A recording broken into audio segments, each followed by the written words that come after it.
हाँ जी दोस्तों, अपना टॉपिक चल रहा था अभी 11th क्लास का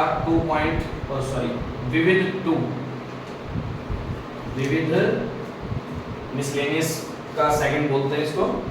और इसके अंदर अपने ने 2 क्वेश्चन लास्ट वीडियो में कर लिए थे। अब तीसरा क्वेश्चन अपने इस पे बात करते हैं। इसका तीसरा क्वेश्चन की बात कर रहा हूँ। क्या है तीसरे क्वेश्चन में? fx गिवन है x² प्लस में 2x प्लस में 1 ओवर में x² माइनस 8x प्लस में 12 और इसका प्रांत ज्ञात करना है, डोमेन ज्ञात करना है इसका। ठीक है, तो कैसे ज्ञात करते हैं? एक बात बताना है अपने को, पहले तो ये सोचना है प्रांत ज्ञात कर रहा है कब जा सकता है और कब नहीं जा सकता। x की ऐसी कौन सी वैल्यू नहीं रख सकते अपने फंक्शन में कभी? सबसे पहले तो ये पता होना चाहिए, क्योंकि प्रांत क्या होता है? जो भी x की वैल्यू तुम फंक्शन के अंदर रख सकते हो वो सारा क्या होता है? प्रांत होता है। ठीक है, मतलब जिस वैल्यू के लिए तुम fx की वैल्यू निकाल सकते हो, प्रॉपर आंसर आ सकते हैं, कैसे भी कोई भी आंसर आ सकते हैं, रियल नंबर, वास्तविक फलन, वास्तविक नंबर आ सकते हैं, तो वो फंक्शन डिफाइंड है, वरना नहीं है उस पॉइंट पे। ठीक है, अब x की वैल्यू क्या नहीं रख सकते? तो x की वैल्यू ऐसी नहीं रख सकते जिस पे फलन की वैल्यू क्या हो जाए? अनंत हो जाए। अब ऐसा ढूंढना है, और अनंत कब हो सकता है? जब नीचे क्या हो जाए? 0। नीचे 0 होगा तभी अनंत आएगा, नहीं तो ऐसे अनंत आना नहीं है। तो नीचे वाले का फैक्टर कर लो, पता लग जाएगा क्वेश्चन में। ऊपर वाले के करो, ऊपर वाले के भी कर ही लो। ये किसका होल स्क्वायर है? x + 1 की होल स्क्वायर ये ऊपर वाला। नीचे वाला देखो, इसके फैक्टर करते हैं। गुना करने पर तो 12 और जोड़ने घटाने पर 8 आ जाएगा। 4 की 12 होता है क्या? या 6 दूनी 12? 6 दूनी 12 होगा, तो 6 और 2 को जोड़ेंगे तो 8 भी हो जाएगा। तो माइनस का ही 6 लेना है, माइनस के 2 लेने हैं, प्लस में 12 लेने हैं। तो प्रॉब्लम तो नहीं। x + 1 की होल स्क्वायर नीचे क्या बनेगा? x - 6 और x - 2, ये फॉर्मूला बनेगा। निकालोगे तो इसके फैक्टर कर सकते हो। अब देखो कुछ कट रहा है क्या? नहीं कट रहा।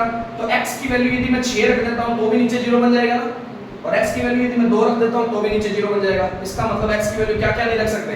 6 नहीं रख सकते और 2 नहीं रख सकते। बात सिंपल सी। बाकी कुछ भी रखो वो सारा प्रांत है।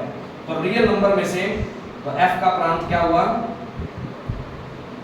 रियल नंबर मतलब r पूरे सेट में से किसको नहीं रख सकते? सिर्फ 2 और 6 को नहीं रख सकते। अब 2 और 6 का मतलब समूचे में मैंने क्यों लिखा? क्योंकि वो 2 और 6 सिर्फ 2 एलिमेंट ही नहीं रख सकते।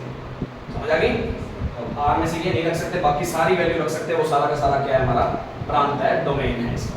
ठीक है, तो एक बात हमेशा ध्यान देना, प्रांत क्या होता है? जो x की वैल्यू रखी जा सकती है। अब x की वैल्यू कौन सी नहीं रख सकते हम कभी फंक्शन के अंदर? फंक्शन डिफाइंड कब नहीं होता? फंक्शन परिभाषित कब नहीं होता? जब फंक्शन की वैल्यू क्या बन जाए? अनंत बन जाए। और अनंत जिस पर बन सकती है वो पॉइंट चेक कर लिए। और अनंत बनता किसके कारण है? नीचे 0 आ जाए तो नीचे वाले की फैक्टर करके देखें x की जगह क्या क्या रख सकते हैं जब 0 बन सकता है? 6 रखें तो 0 बन सकता है, 2 रखें तो 0 बन सकता है, और दोनों कंडीशन में आंसर अनंत बनाएगा, जो कि फंक्शन डिफाइंड ही नहीं होगा उसमें। तो इसका मतलब 6 भी नहीं रख सकते और 2 भी नहीं रख सकते। तो r में से इन दोनों को हटा दिया, बाकी जो भी जितने भी अवयव रहेंगे वो सारे के सारे अपने आराम से कर सकते हैं। नोट करो इसको एक बार। 6 रखने पर 0 कैसे बनेंगे?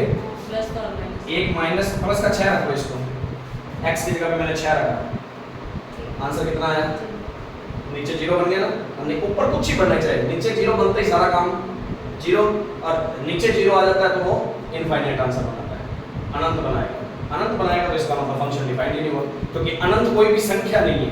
अनंत तो वो है जो लास्ट में जाके कहीं ना कहीं आगे रुकेगी, जिसे गिना ना जा सके। तो ऐसा तो कभी रुका ही नहीं अभी तक। गिनती तो कहीं कितनी मर्जी लंबी चला सकते हैं अपने, जहां कोई रुकेगी लास्ट में गिनती उसको अनंत बोलते हैं। वो रुकेगी नहीं कभी। हाँ जी, हाँ, बाकी कुछ भी रख सकते हो, कभी अनंत नहीं आएगा। कुछ भी रियल नंबर का मतलब पॉइंटों वाले, बटे वाले, माइनस में, प्लस में, 2 और 6 को छोड़ के बाकी कुछ ही रख लो, वो सारा का सारा प्रांत ही है। x की वैल्यू बाकी कुछ भी रख सकते हो, सभी पे कुछ ना कुछ मान आ जाएगा, और वास्तविक नंबर ही आएंगे आंसर में। 2 और 6 रख नहीं सकते। आएगा तो क्यों नहीं, आने को तो आ सकता है। पर जब ये फंक्शन परिभाषित कह दिया ना कि ये फंक्शन परिभाषित है, तो क्वेश्चन के अंदर हमेशा ऐसा देगा कि x ≠ 6 और x ≠ 2 पहले दे देगा। तुमने कई क्वेश्चन पढ़े भी होंगे, ऐसे फंक्शन दे देते हैं और साथ में ऐसा लिखा होता है कि इसका मान ये नहीं हो सकता। तो क्यों नहीं हो सकता होता? क्योंकि उसका मान यदि ये रख दिया जाता तो उसका क्या हो जाता है? अनंत बन जाएगा आंसर, वो पॉसिबल ही नहीं होता। ठीक है, तो इस चीज को ध्यान देना है हमेशा।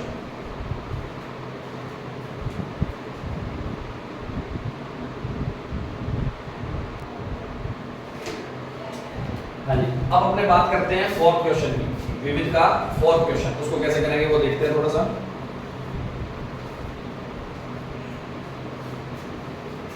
fx is equal to under root में x माइनस 1 द्वारा परिभाषित एक वास्तविक फलन है जी। f का प्रांत और परिसर दोनों निकालना है।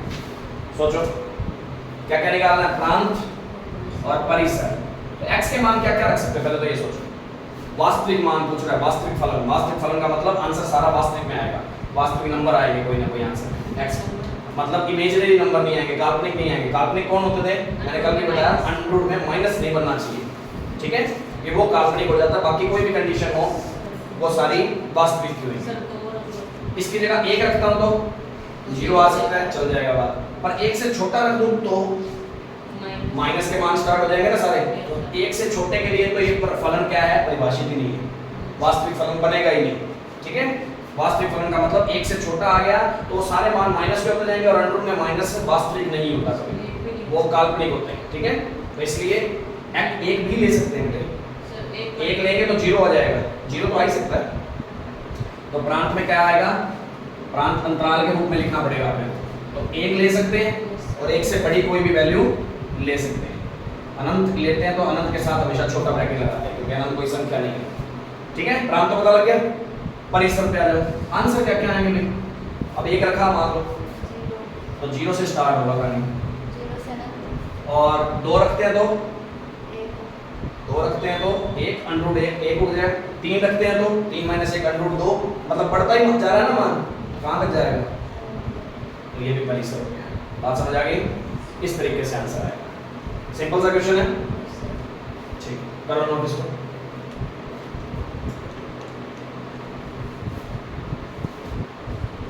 अब इसके बाद बात करता हूं मैं फिफ्थ क्वेश्चन की। fx इज इक्वल टू क्या दे रखा है, मोड में या मापांक में x माइनस 1 द्वारा परिभाषित फलन का, परिभाषित वास्तविक फलन का प्रांत और परिसर ज्ञात करना है। इसमें भी प्रांत और परिसर ज्ञात करना है। तो मैंने उस दिन बताया था, पहले वीडियो में अपने बात करी है, क्या करी है कि मोड का मतलब क्या होता है, ये दो डंडियों का मतलब क्या है, मापांक। मापांक और मापांक की परिभाषा क्या बोलती है कि उसके अंदर यदि माइनस की डिजिट भी होगी वो भी किसकी हो जाएगी, प्लस की हो जाएगी, और प्लस जो है वो तो पहले से ही प्लस होएगा, ठीक है। तो मापांक की परिभाषा ये बोलती है। अब सुनो, इसमें सबसे छोटा मान क्या रख सकते हैं, x का मान क्या रखें, 0 रख ले। 0 रखने पर -1 सोल्व करने पर क्या आएगा, 1 आएगा, ठीक है। मैं यहाँ पर 1 रख लेता हूँ, 0 हो गया, ठीक है। पहले आ रहा था 0 रखने पर 1 आ रहा था, f0 मैंने रखा तो 1 आया, ठीक है। फंक्शन की वैल्यू क्या क्या रख सकते हैं, x की जगह कोई भी मान रख सकता हूँ क्या मैं, सोचो। वास्तविक फलन अंडर रूट में पता लगता है, बाकी कहीं नहीं पता लगता, यही बात है ना। तो ये वास्तविक फलन तो x का मान कुछ ही रख लो, 0 1 2 3 4 5, सभी के लिए आंसर कुछ ना कुछ तो आ जाएगा ना, वास्तविक आएंगे ना, और सारे आंसर आएंगे कि किसमें, प्लस में आएंगे। तो परिसर तो पता लग गया है, कहां से कहां तक आएगा, 0 से अनंत तक आएगा, यही आएगा कि प्लस के मान है और 0 भी आ सकता है 1 रखने पर, यही बात है। और प्रांत x के मान रख क्या सकते हैं, रियल नंबर कोई भी रख सकते हैं। तो माइनस अनंत से अनंत भी बोल सकते हो इसको, माइनस अनंत से अनंत, क्योंकि अनंत के साथ हमेशा छोटा ब्रैकेट आता है। बस यही आंसर है हमारा, समझ आ गई। क्योंकि मापांक हमेशा प्लस की आंसर ही निकालेगा, जो भी निकालेगा। तो 0 से ऊपर वाली सारी प्लस ही होती है, इसलिए 0 से अनंत तक उसको लिख दिया मैंने। 0 भी आ सकता है, इसलिए बड़ा ब्रैकेट साथ में लगा दिया, ठीक है। इसको क्लोज इंटरवल से, और अनंत पे हमेशा छोटा ओपन इंटरवल आता है, तो प्रॉब्लम तो नहीं।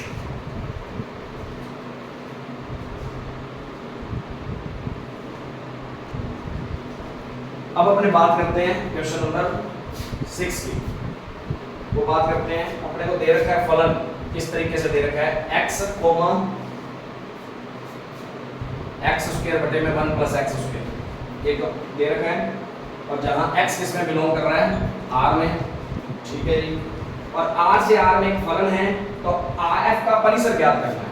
r से r में एक फलन है, दे रखा है, फलन r से r में है, पहला सेट भी r का है और दूसरा सेट भी r का है। क्योंकि फलन मैंने पहले बताया था, कहीं ना कहीं से तो कहीं पे होगा, तो वो कहाँ से कहाँ पे है, R से R में ही है। मतलब x के मान सारे कहाँ से लेने पड़ेंगे, रियल नंबर में से लेने पड़ेंगे, और आंसर भी किस में आने चाहिए, सारे के सारे रियल नंबर में ही आने चाहिए।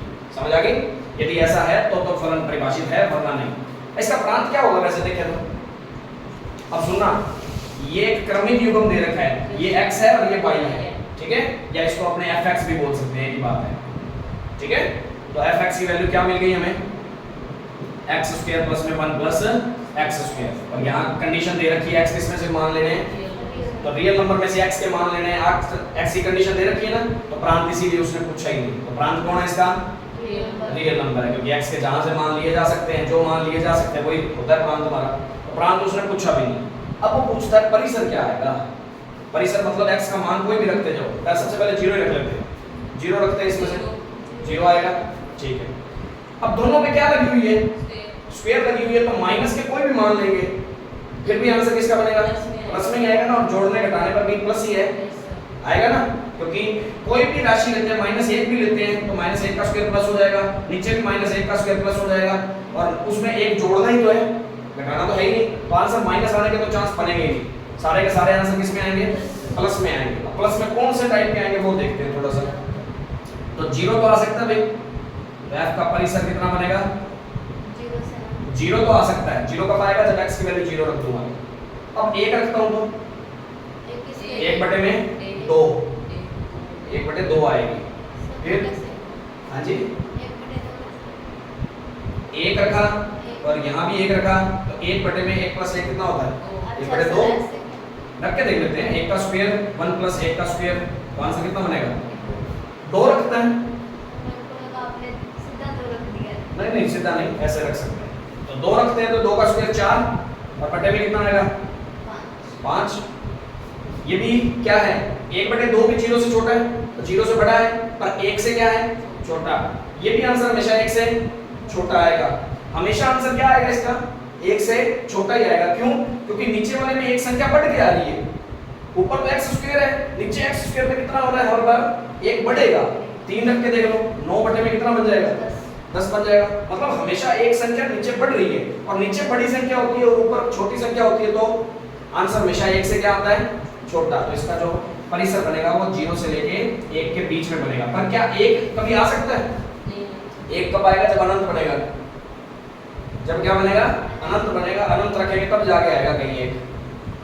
अनंत रखेंगे या कुछ और रखेंगे, 1 कभी भी नहीं आएगा, 1 आएगा लास्ट में कभी जाके, क्योंकि सारी जितने भी आंसर है इसमें सोच के देखो, सारे के सारे आंसर 1 से क्या आ रहे हैं, 4 रखो, 5 रखो, 6 रखो, 7 रखो, क्योंकि एक संख्या हमेशा नीचे बढ़ी रहनी है, हर बार बढ़ी रहनी है। तो 1 तो कभी आ ही नहीं सकता, क्योंकि हर बार नीचे क्या रहना है, 1 बड़ा ही रहेगा। तो 1 से छोटा छोटा ही आंसर आएगा, इसलिए मैंने 1 के साथ कौन सा निशान लगाया है, 1 कभी आ नहीं सकता। पर इतना तो पता लग गया ना कि 1 से क्या आएंगे, सारे छोटे आएंगे। तो लास्ट ऐसे नहीं कि अनंत तक लिख दिया सर, आंसर अनंत तक आएगा। अब अपने को जब पता ही लग रहा है कि अनंत तक तो जाएगी नहीं गाड़ी, 1 से ही सारे छोटे आ रहे हैं, तो 1 पे गाड़ी रोक लो ना। समझ आ गई? तो परिसर कितना होगा, 0 से 1। 0 आ सकता है ना, तो 0 के साथ बड़ा ब्रैकेट, 1 कभी आ नहीं सकता तो उसके साथ छोटा ब्रैकेट। और इतना 1 से छोटा कैसे, यानी कि 5। 1 से छोटा का मतलब देख, मैंने 1 रखा फंक्शन के अंदर, तो भी आंसर 1/2। इसका आंसर निकालेंगे तो 0.5, 1 से छोटा ही है। और इसको सॉल्व करेंगे तो 0.8, छोटा ही आ रहा है। इसको रखेंगे तो 0.9। 1 से बड़ा कभी नहीं आएगा, क्योंकि हमेशा नीचे एक संख्या बढ़ती आ रही है।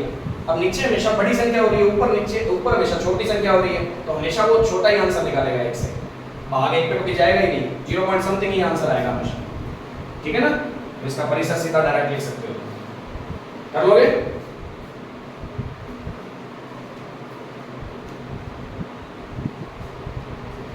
हाँ जी, वीडियो अच्छी लगी हो तो लाइक और शेयर जरूर करें, ज़्यादा से ज़्यादा चैनल को सब्सक्राइब करवाएं और अपने दोस्तों के साथ आके ज़्यादा से ज़्यादा शेयर करवाएं।